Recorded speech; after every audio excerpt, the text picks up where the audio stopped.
কি যে কষ্ট করি তা বলার মতো না। বাতাস আইলে ঘরটা কাঁপে, সাথে আমরাও ভয়ে কাঁপি।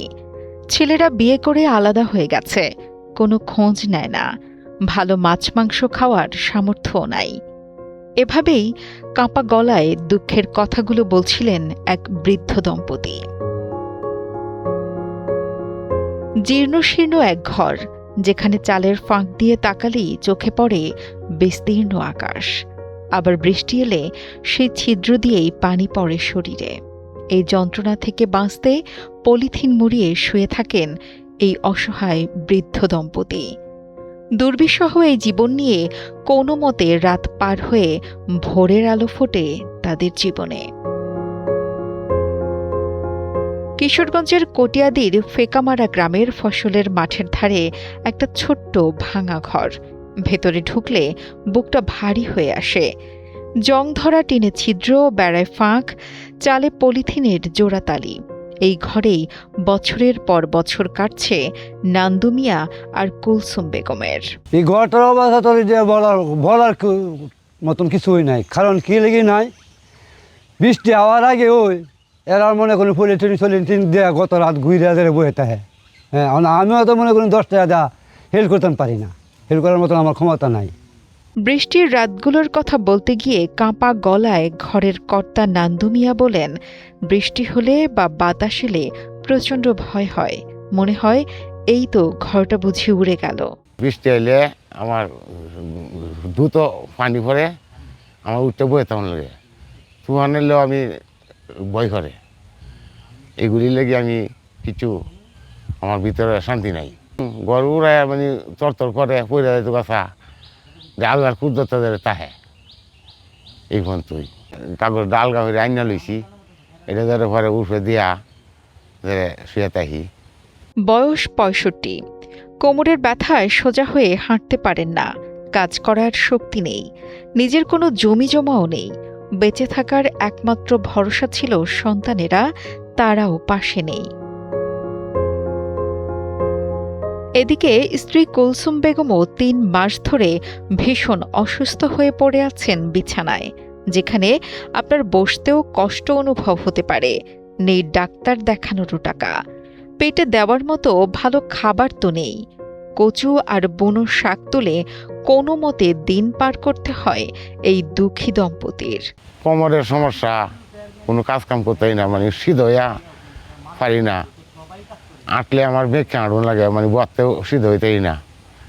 এই শরীর জোর পাই না, কোমরেরও বেজুত লাগে। তখন আমি কি করাম, এইগুলি অবস্থায় আমি বাজারে গেলে একটু ডিসকাউন্ট করলে বলে যাইতে দিই। একমাত্র স্মার্ট সিটি বসুন্ধরা, আধুনিকতায় এক ধাপ এগিয়ে। অভিযোগ ছাড়াই যে স্বামীর সাথে কষ্টের উচ্চসীমা পার করছেন, তার পাশে বসেই স্ত্রী কুলসুম বেগম বলেন, কি কষ্ট যে করি বলার মতন কোনো কথা না। কষ্ট মনে এই ঘরটা লোয়ারে মুটিকে কাঁপে, এবেলা আমরা কলজাটা মতো কাঁপে, গাড়ি কাছে ভারী তারি নাই, কুই যায় তা মনে ভিতরে নেই কি আর আল্লাহ দিয়ে আলো মতো দিয়ে আলো তো যাই আমি ফ্যামিলি লই আঁকে আর বার জায়গা দিব লাগ করে একটা ফ্যামিলি লই যাওন যায় না, 3-4 জন লই করে যায়। তখন এবার এরপরে বৃষ্টি তো পারি, তখন নাইলে বৃষ্টি পারে। বৃষ্টি বললে কি করি, একটা কাগজ আলগা নিয়ে তুলছি, এই জায়গাটা আমি শুই, এই জায়গাটা আমি কাগজটা দেয়া আমরা শুয়ে থাকি। অবাক হবেন শুনে, এই দম্পতিরও আছে 5টি সন্তান। মেয়েদের বিয়ে হয়ে গেছে, বড় ছেলে থাকে বিদেশে। খোঁজ নেওয়া তো দূরে থাক, দেশে এসে হাতও তুলেছে বাবা মায়ের গায়ে।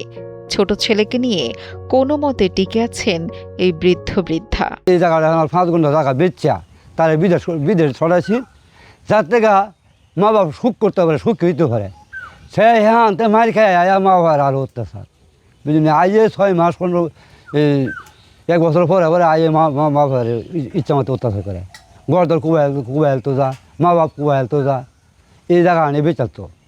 আমরা যেমন সহযোগিতা, আমরা কথাবার্তা যেমন আর পারেন আর কি। সরকারি সহায়তার কথা উঠলে ভেঙে পড়েন নান্দু মিয়া। স্থানীয় মেম্বার কার্ড দেওয়ার কথা বলে টাকা নিয়েছেন, কিন্তু কার্ড দেননি, টাকাও ফেরত দেননি। এক প্রতিবেশী বলছেন, এই দম্পতিকে যদি কার্ড না দেওয়া হয় তবে পৃথিবীতে আর কারো এই কার্ড পাওয়ার যোগ্যতা নেই। চেয়ারম্যান মেম্বার এত খারাপ, বুঝলি, এত বেজা খারাপ। মেম্বারে আমার একবার বিড়িরে বালদা কলে আমার টেহা দিন, আমি ওখানে আমার মাল লইয়া দিতেছি, বালদা টেহাটা লইয়া 1 মাস ভরা বিড়িরে টেহা দেয় না, চাইলেও দেয় না, কোনো কিছুই না, বিড়ির দারুই যাই না, ফাঁকতো দেয় না। হ্যাঁ, দিলে আরেকবার কাছে বিচার দিছে, পরে সেই বেটা ধরে বিড়ির টেহাটা লইয়া দিছে। এরা যদি না দেন তা পৃথিবীর মাঝে আর কেউ দেওয়ার যোগ্যতা আমার মনে হয় না আর কি হইব। তারা হয়েছে যোগ্যতা, বুঝলি, তারা বেড়া গেছে গা বুড়ো হইয়া কমল লইয়া শুধু হইতে না, 4টা ভাত খেতে না, 4টা পয়সা লুজি উঠতে না, তখন এই বেড়া কী করবো? একটি ঘর আর সংসার চালানোর মতো সামান্য সহায়তা, এইটুকুই চাওয়া নান্দু মিয়া আর কুলসুম বেগমের। বাকি জীবনটুকু একটু মাথা গোজার ঠাঁই নিয়ে পার করতে চান তারা। পলিথিনের নিচে মরিয়ে থাকা এই দুটি মানুষের দিকে সমাজের বিত্তবানরা একবার মায়ার চোখে তাকাবেন, এটা আশা করাই যায়। Desk report, Kaler Kantho.